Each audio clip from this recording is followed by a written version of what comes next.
Assalamualaikum warahmatullahi wabarakatuh. Dan salam sejahtera bagi semua kita.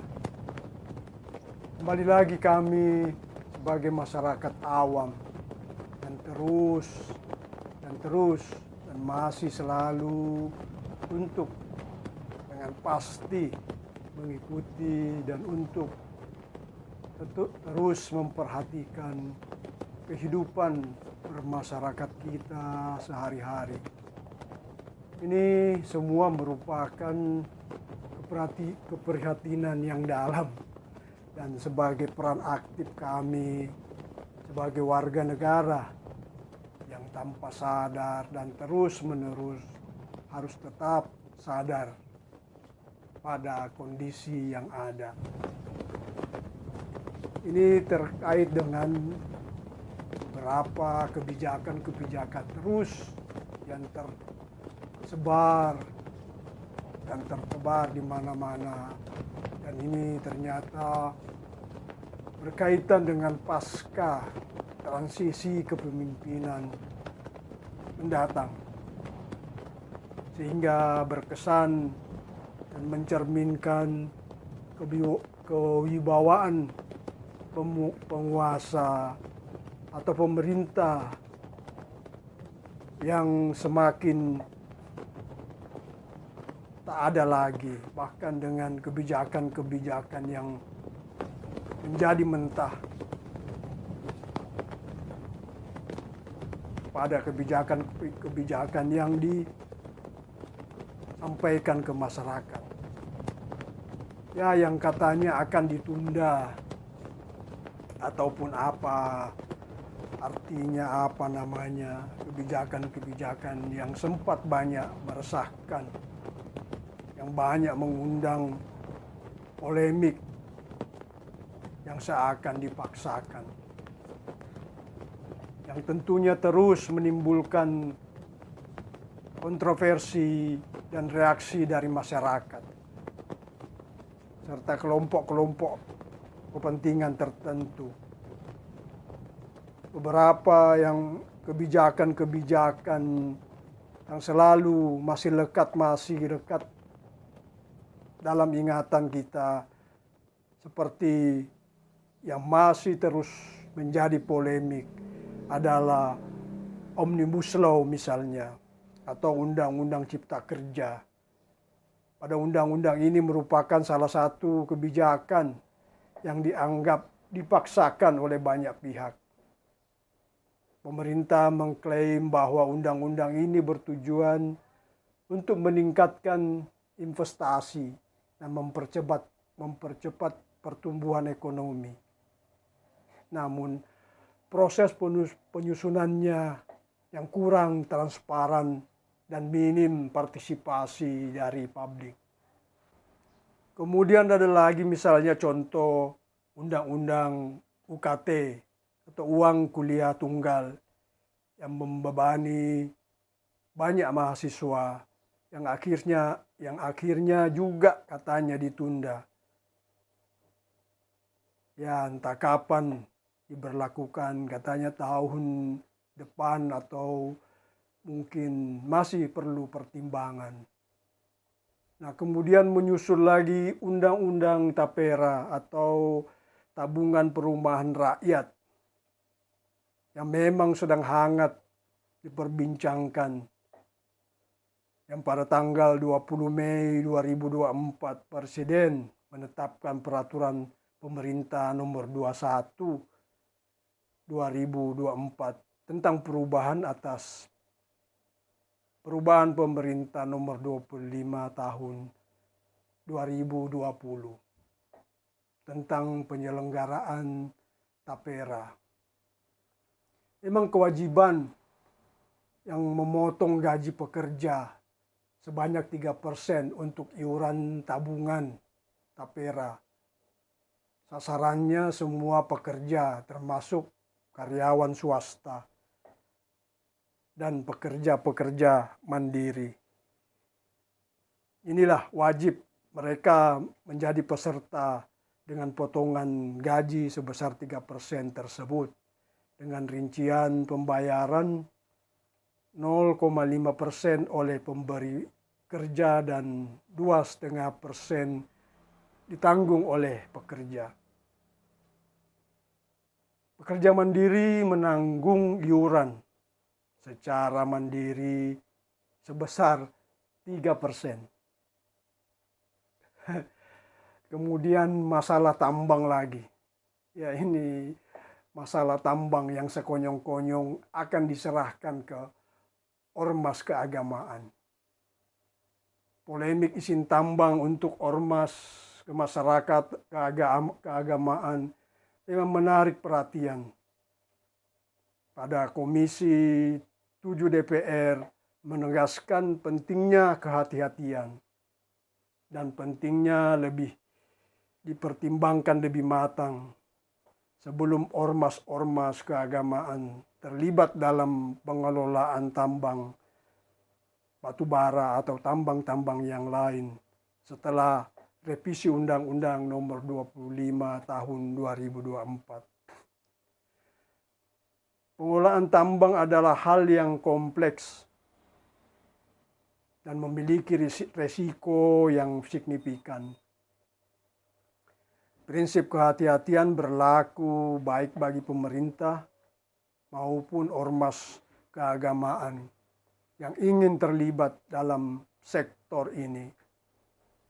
Selain teknis di bidang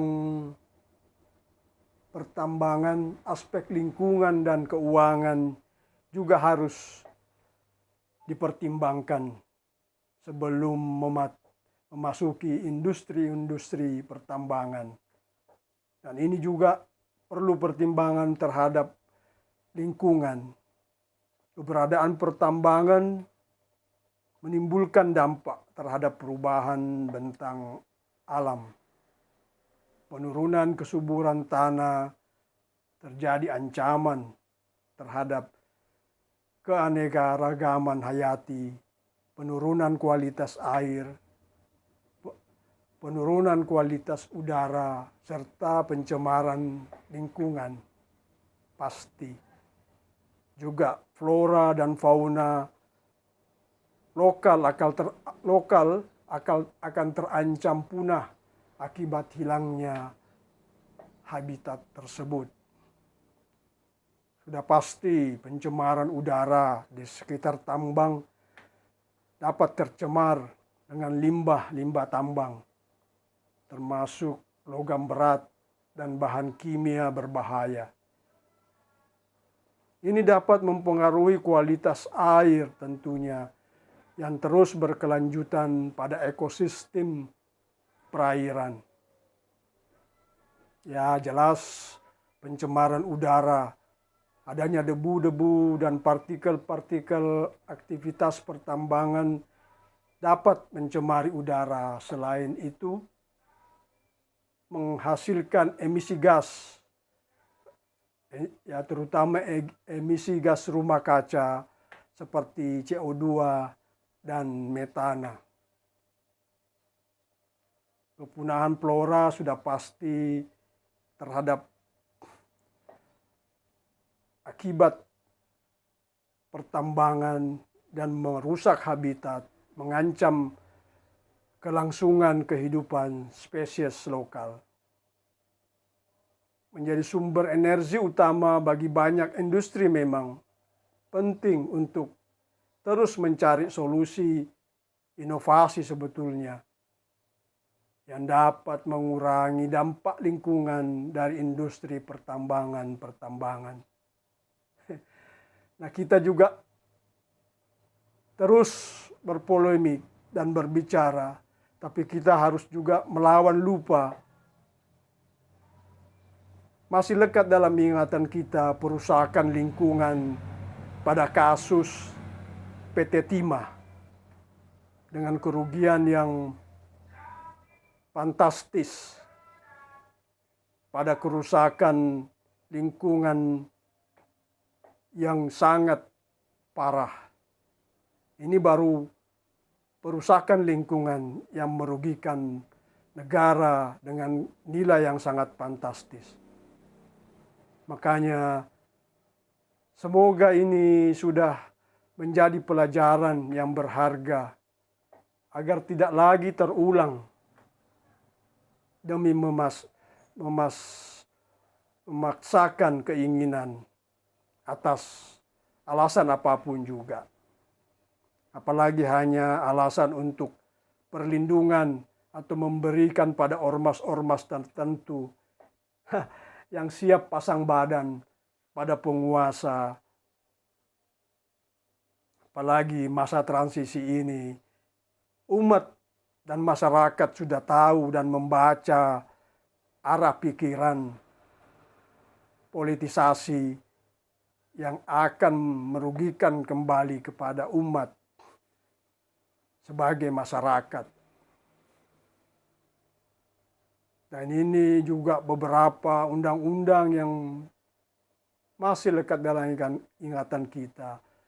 Undang-undang revisi undang-undang desa, kemudian undang-undang penambahan kementerian, kemudian undang-undang penyiaran. Nah, ini yang juga demi pembatasan informasi pada masyarakat. Kemudian yang masih terus dibicarakan adalah undang-undang pemindahan ibu kota. Makanya kebijakan yang dipaksakan dan diimplementasikan oleh pemerintah atau otoritas tanpa adanya persetujuan atau dukungan yang signifikan dari pihak-pihak yang terkena dampak atau masyarakat luas. Biasanya kebijakan ini diadopsi dari kepentingan yang tidak jelas. Meskipun terdapat penolakan, kritik, atau ketidaksetujuan dari sebagian besar stakeholder atau masyarakat luas, terus saja dipaksakan. Dan inilah mereka tanpa malu-malu dan tanpa beban kemudian dibatalkan atau ditunda apapun namanya. Hingga penggerusan tanpa sadar, penggerusan legitimasi pada penguasa yang semakin jelas dan sudah dapat dibaca dan diasumsikan sebagai penguasa yang pada masa transisi ini mengambil simpati kepada umat atau ormas-ormas yang ada. Makanya ormas-ormas masyarakat juga harus hati-hati dan sadar menerima bujuk rayu mungkin untuk merangkul mereka. Jadi itulah arahan dari penguasa-penguasa. Memang inilah akibat kurangnya konsensus pada kebijakan tersebut. Tidak didasarkan konsensus atau kesepakatan bersama antara pemerintah dan masyarakat atau antara berbagai kelompok kepentingan terlebih dahulu. Minimnya juga partisipasi publik hingga proses pembuatan kebijakan tidak melibatkan partisipasi publik yang memadai atau transparansi dalam pengambilan keputusan terkesan sepihak. Nah, penolakan publik tentu pasti akan timbul dan terjadinya resistensi atau pada yang berdampak secara signifikan dan masyarakat atau kelompok-kelompok tertentu terhadap kebijakan-kebijakan tersebut. Memang terus terjadi kontroversi dalam kebijakan-kebijakan yang mengakibatkan protes, demonstrasi, atau bentuk resistensi lainnya. Dan mirisnya membuat kesia-siaan belaka Dan lagi-lagi energi masyarakat luas yang penuh amarah. Energi terkuras dari berbagai kalangan menjadi sia-sia belaka dengan protes dan demonstrasi di mana-mana yang tentunya menimbulkan dampak sosial, protes dan resistensi masyarakat, kemudian berdampak pada dampak ekonomi, misalnya kesenjangan ekonomi, dan tentunya dampak politik, terkikisnya legitimasi atau ketidakpercayaan masyarakat terhadap pemerintah. Ya, tentunya juga dampak lingkungan.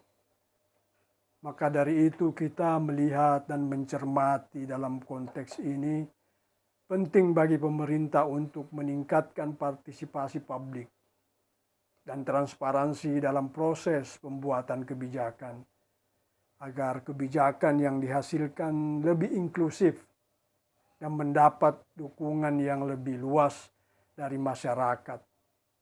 Ya tentu ini berangkat dari motif-motif politik, motif ekonomi, maupun motif sosial.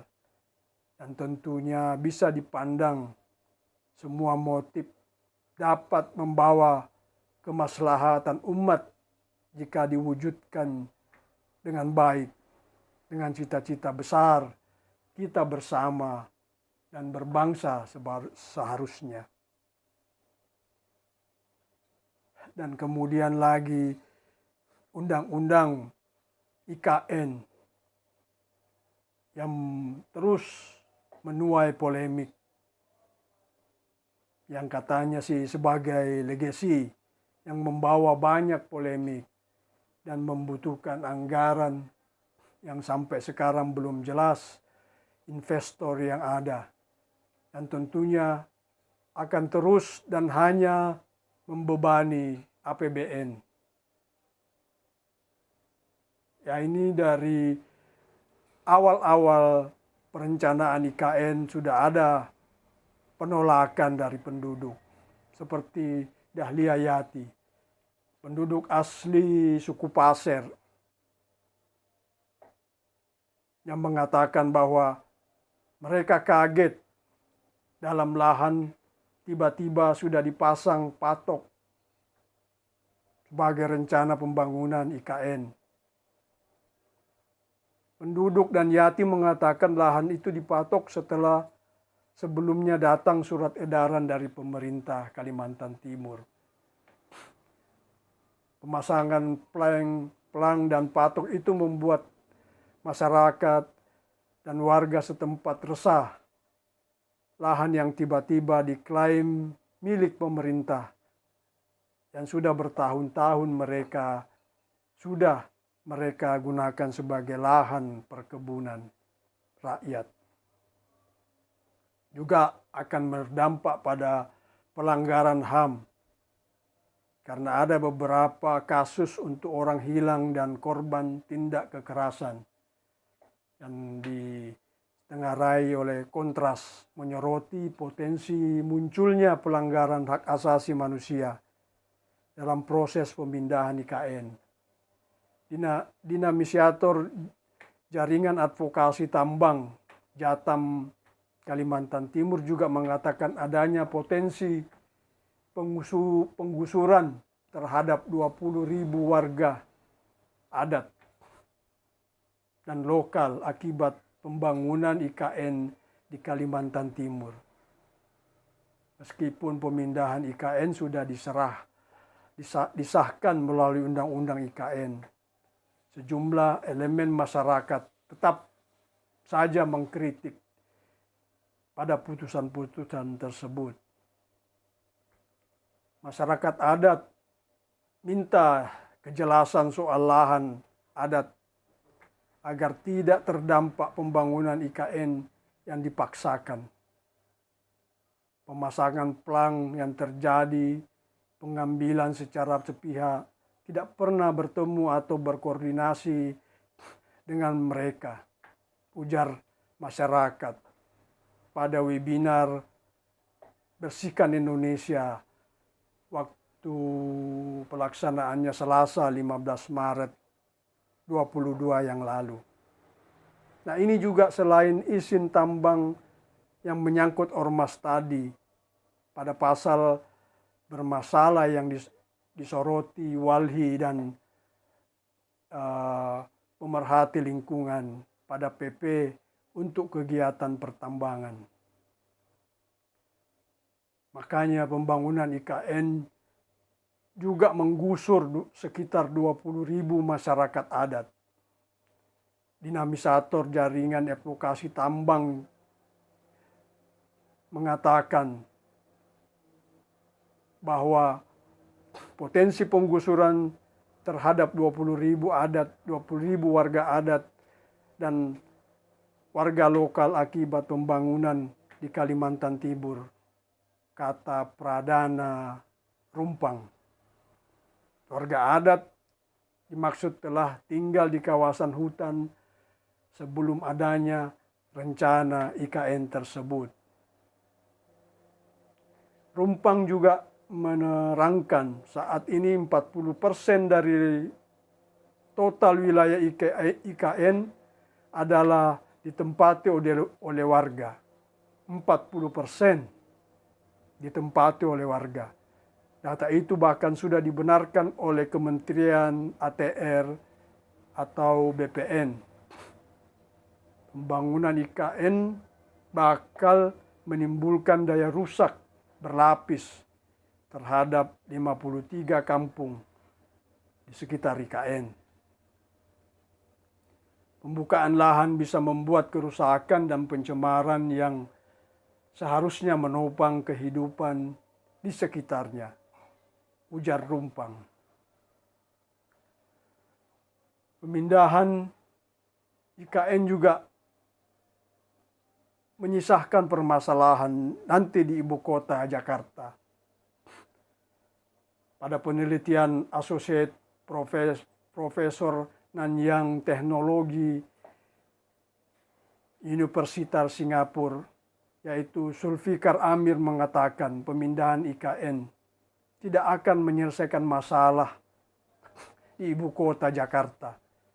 Justru akan meninggalkan permasalahan besar, kata Zulfikar dalam diskusi virtual yang lalu pada tanggal 3 Maret 2022. Nah, bahkan pembangunan ibu kota negara atau IKN menuai berbagai polemik terkait dampak lingkungan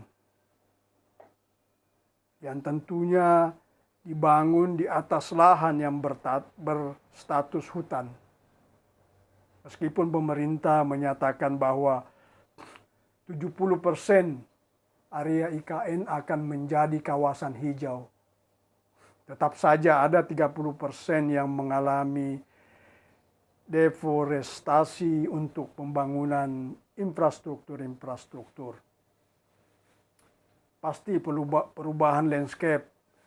Setiap perubahan hutan baik secara kualitas maupun kuantitas berdampak pada kualitas paru-paru dunia.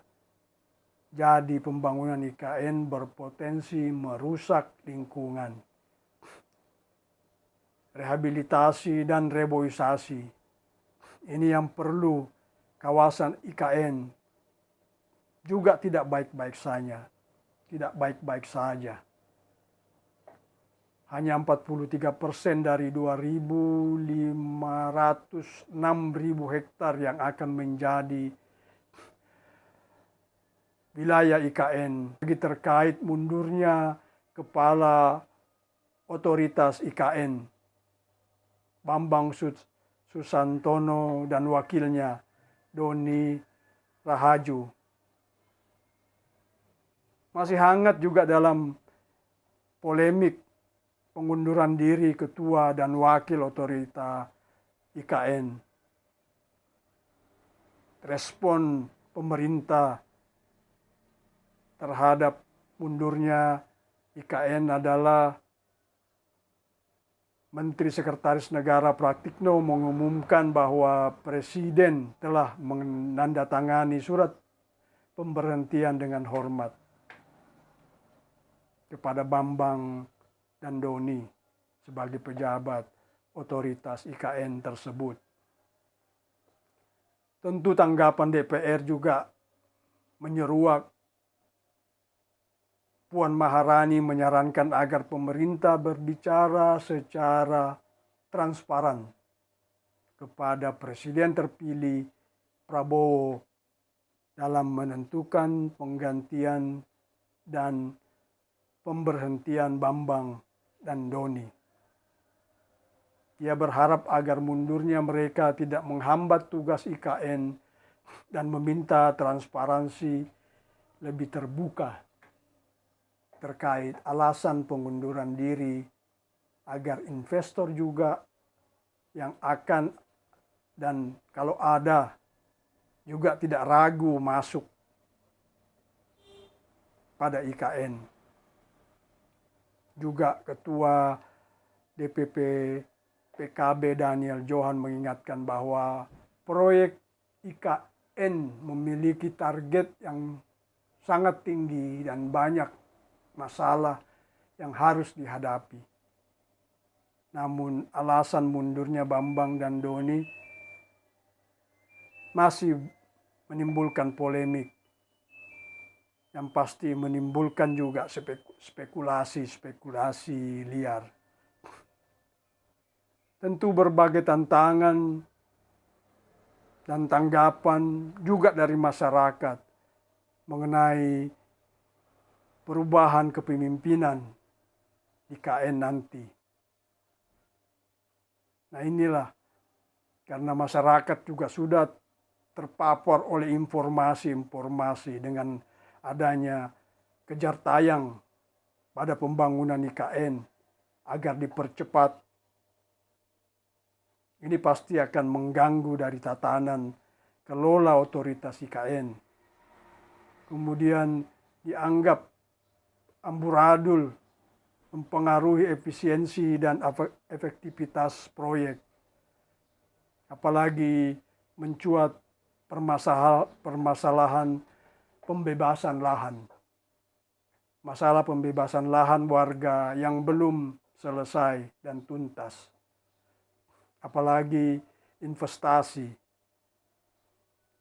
Investor mulai ragu karena kepastian hukum terkait pada status lahan di kawasan IKN tersebut. Apalagi mundurnya kepala dan wakil otoritas IKN menimbulkan tantangan yang sangat signifikan, termasuk ketidakpastian kebijakan dan koordinasi.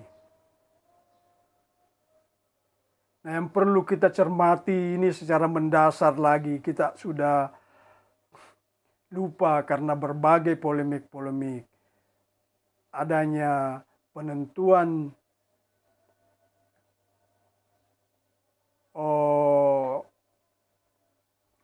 pansel.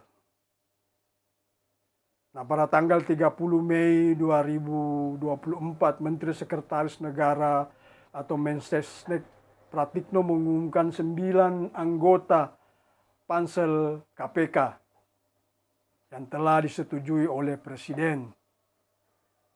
Pratikno menguraikan ketua pansel KPK diambil dari unsur pemerintah pusat sesuai dengan peraturan pemerintah atau PP nomor 4 tahun 2020 tentang tata cara pengangkatan ketua dan dewan pengawas KPK sementara anggota pansel. KPK terdiri dari 5 orang berasal dari unsur pemerintah pusat dan 4 anggota dari unsur masyarakat.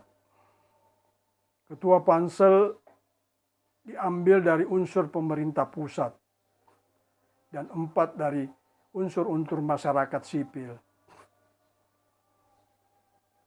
Melakukan tugas-tugas pansel antara lain mengumumkan penerimaan calon anggota Dewan Pengawas atau Dewas KPK, kemudian melakukan pendaftaran calon anggota Dewan dalam waktu 14 hari, kemudian mengumumkan nama-nama anggota Dewan di laman resmi KPK untuk mendapatkan tanggapan dari masyarakat. Untuk menentukan nama-nama calon anggota Dewas sebanyak 2 kali jumlah anggota Dewas yang akan diangkat dan ditetapkan oleh Presiden.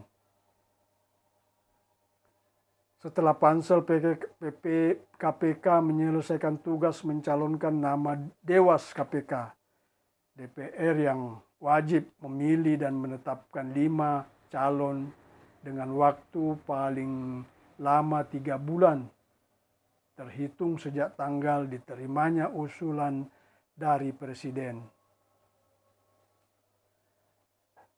Pansel calon pimpinan Komisi Pemberantasan Korupsi atau KPK periode 2024 sampai 2029 yang terdiri dari 9 anggota, dan jumlah tersebut yang 5 dari unsur pemerintah pusat, sementara 4 anggota berasal dari masyarakat sipil. Nah, inilah yang bertugas memilih 10 calon pimpinan KPK yang akan diajukan kepada Presiden. Presiden menetapkan kedua ketua adalah Muhammad Yusuf Ateh. Beliau adalah Kepala Badan Pengawasan Keuangan dan Pembangunan BPKP. Wakil ketuanya adalah Arif Satria, adalah Rektor IPB sekaligus Ketua Ormas tertentu. Ya, itu kata Pratikno pada tanggal 30 Mei 2024. Anggota Pansel PPK pasti yang sudah dibentuk untuk 2024 sampai 2029 yaitu 1. Ivan Yustia Vandana, 2. Naval Nelly, 3. Ahmad Erani Yustika, 4. Y.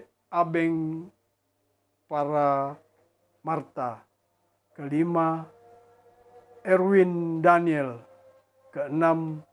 Rizky Sriwibowo, dan 7. Taufik Rahman. Jadi satu panitia sekaligus untuk seleksi pimpinan KPK dan anggota Dewan Pengawas KPK, ujar Pratikno.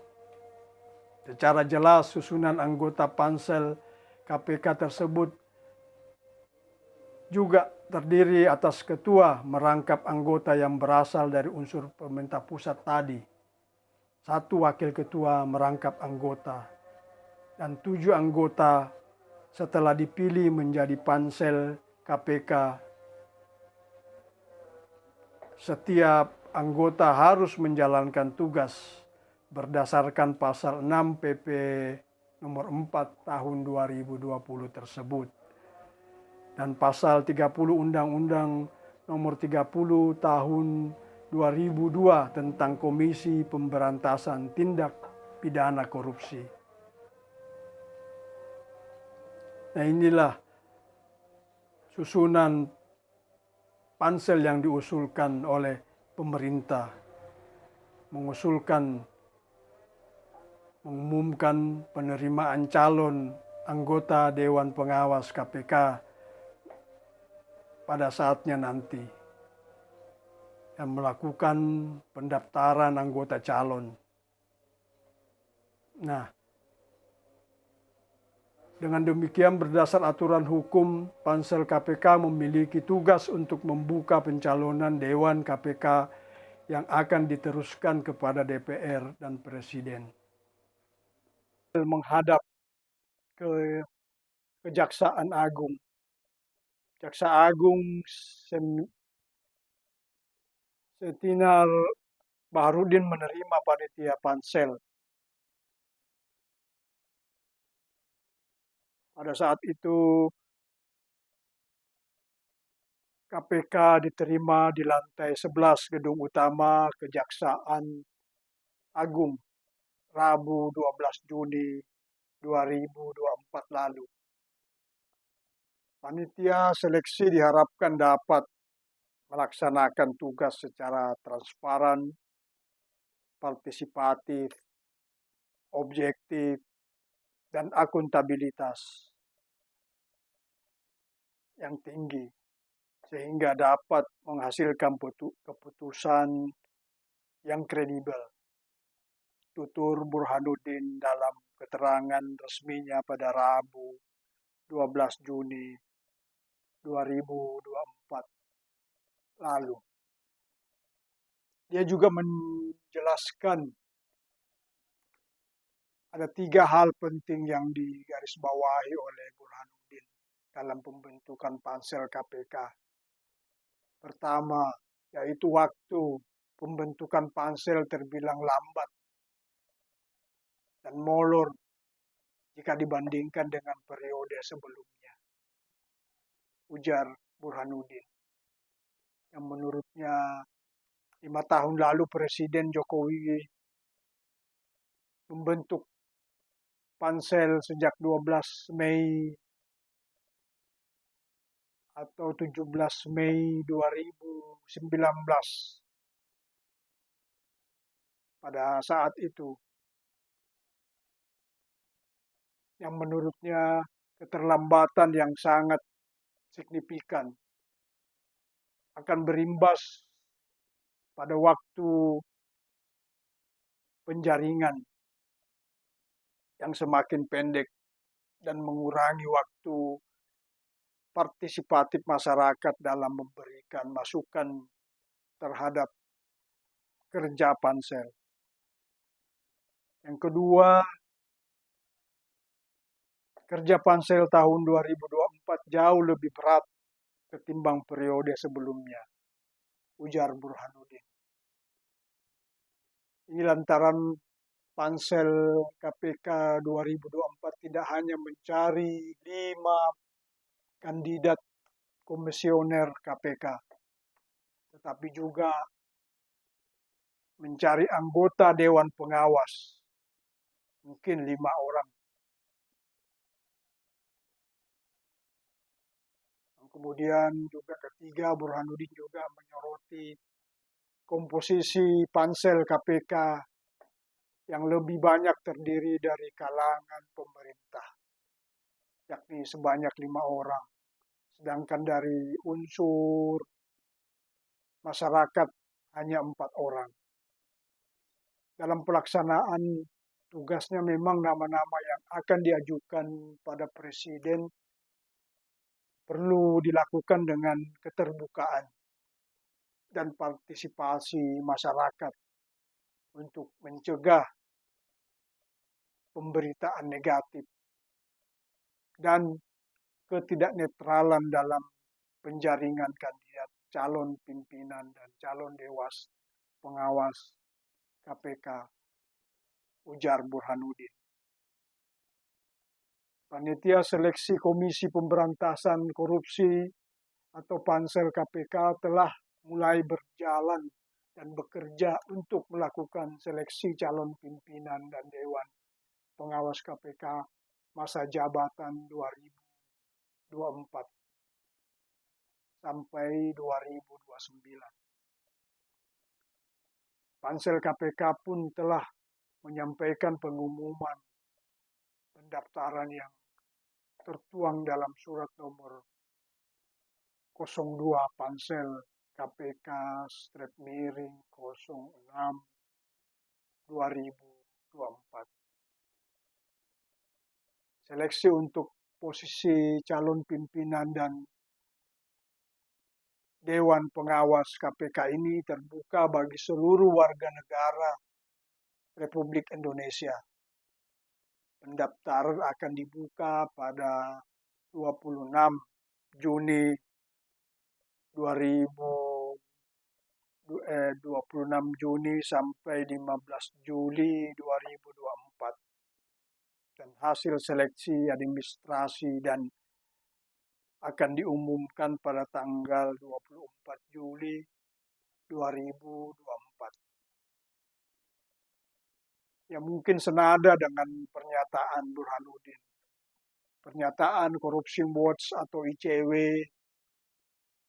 membandingkan pembentukan panitia seleksi calon pimpinan KPK atau pansel KPK pada tahun 2019 dengan tahun 2024 ini. Presiden dianggap sangat lambat dan molor dalam membentuk pansel komisioner KPK dan Dewan Pengawas KPK, kata peneliti ICW, yaitu Kurnia Ramadan pada 31 Mei 2024. Karena Kurnia juga mengutarakan saat pembentukan pansel KPK 2019, Presiden sudah menetapkan keputusan Presiden sebagai pansel pada pertengahan Mei 2019. Namun pada tahun ini 2024, Presiden baru mengumumkan pansel KPK pada 30 Mei 2024. Yang artinya pengumuman pansel KPK 2024 tertunda sekitar 2 minggu daripada tahun 2019. Padahal menurut Kurnia, pengumuman ini menjadi suatu hal penting karena akan mempengaruhi rentan waktu penjaringan dan proses seleksi komisioner serta Dewan Pengawas KPK. Ya, memang kita lupa dulu 2019 pansel hanya mencari pimpinan KPK atau komisioner KPK. Tetapi 2024 ini pansel mencari 5 komisioner atau 5 anggota Dewan Pengawas juga. Tentu membutuhkan waktu yang cukup panjang yang harus disediakan oleh pansel KPK tahun ini. Ya, walaupun memang berbeda pendapat dengan anggota KPK yang sekarang memberikan apresiasi atas pembentukan pansel KPK dan Dewan KPK oleh Presiden. KPK melihat pembentukan ini menjadi bukti komitmen, katanya, sebagai konsistensi dan keberlanjutan pemberantasan korupsi di Indonesia. Ya, mereka juga berharap agar terpilihnya pansel bisa bekerja secara optimal dan independen dan melepaskan kepentingan-kepentingan lain. Tentu, selain kepentingan pemberantasan korupsi yang efektif, kata Kepala Bagian Pemberitaan KPK, Ali Fikri, pada 30 Mei 2024. KPK dinilai atau anggota pansel dinilai sangat memahami problematika pemberantasan korupsi saat ini, termasuk tantangan, kebutuhan, penguatan regulasi, dan kelembagaan. Pansel juga secara proaktif harus dapat menyerap berbagai saran, masukan, dan aspirasi masyarakat. Sebagai pihak yang akan merasakan manfaat dan pemberantasan korupsi, sekaligus korban sesungguhnya dari praktik-praktik korupsi selama ini. ujar juru bicara KPK tersebut.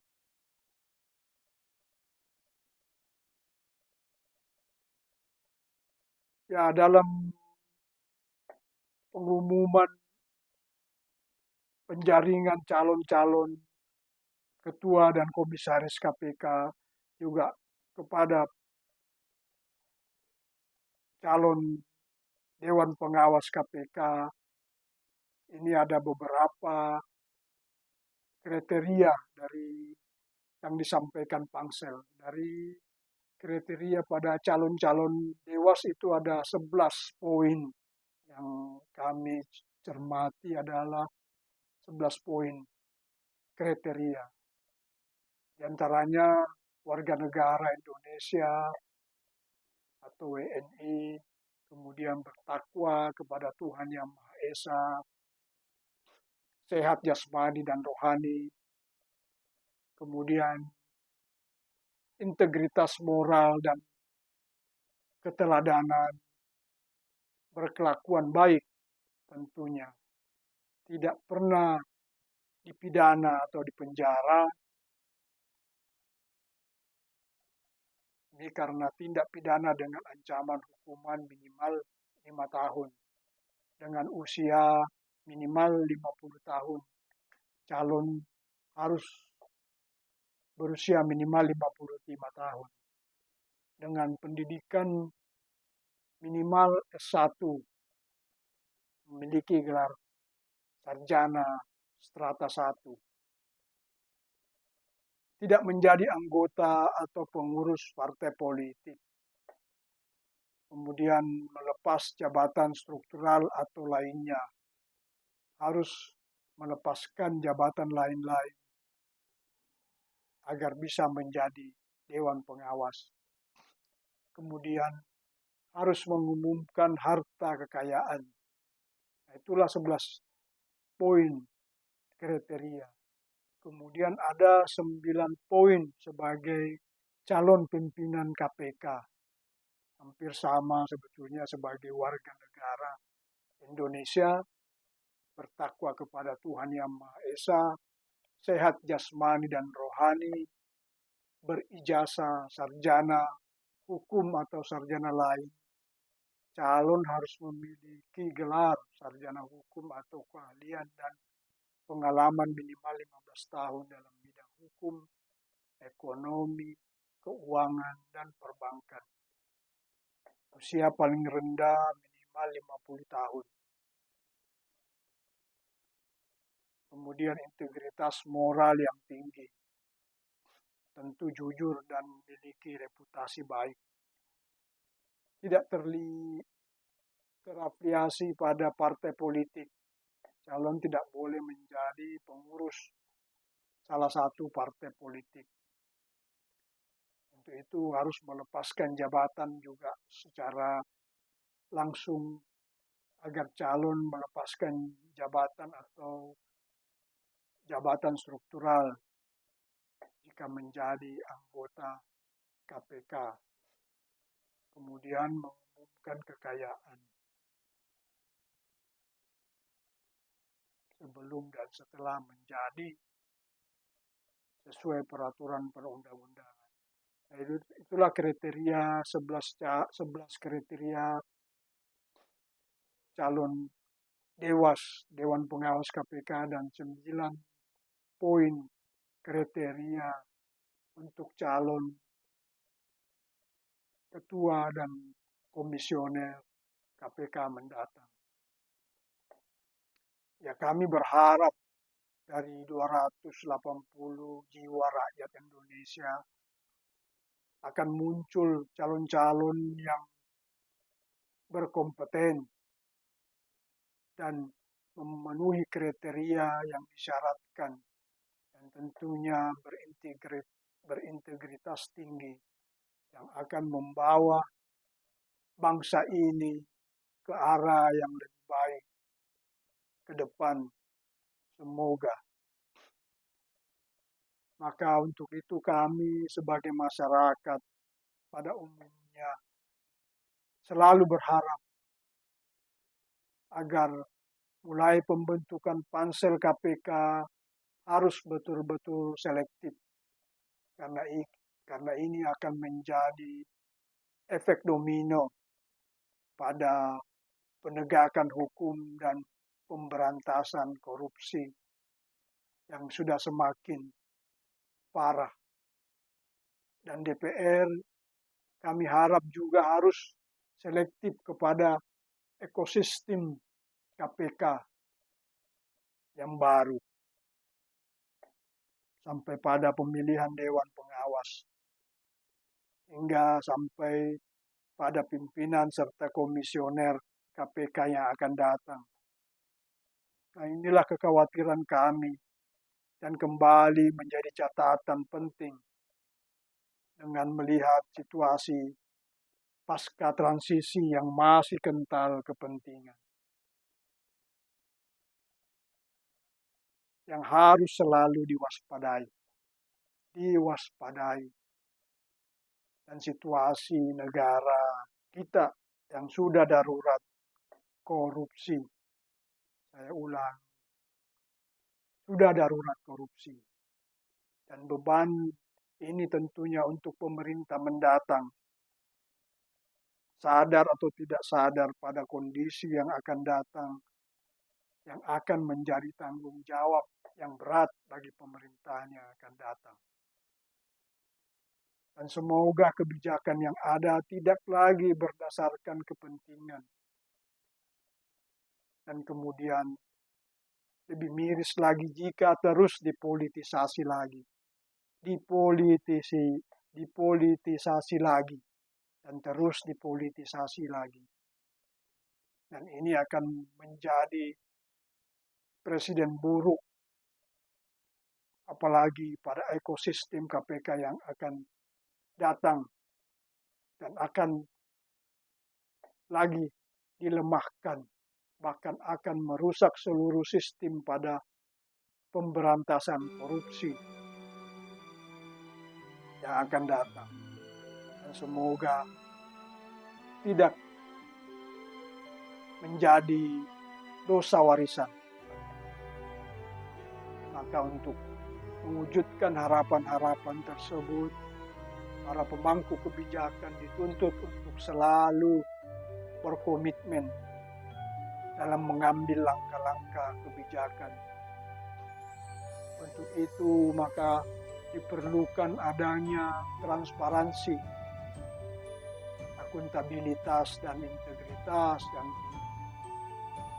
ya semoga itu selalu menjadi harapan kami agar pemangku kebijakan tidak salah urus negara ini untuk membuat rakyat semakin terpuruk. Kami juga sangat berharap agar masyarakat juga ikut berperan serta untuk terus memantau secara bersama-sama dan tentu sambil terus melawan lupa agar perubahan yang mendasar demi pemusnahan korupsi di muka bumi Indonesia kita. Makanya kami tunggu komentarnya pada narasi ini demi peran serta kita bersama-sama. Maka kami tetap berharap. Untuk itu demikianlah harapan kami. Dan semoga semua kita tetap selalu berprasangka baik dan berprasangka jernih. Untuk itu kami akhiri dengan ucapan wabillahi taufiq wal hidayah. Assalamualaikum warahmatullahi wabarakatuh.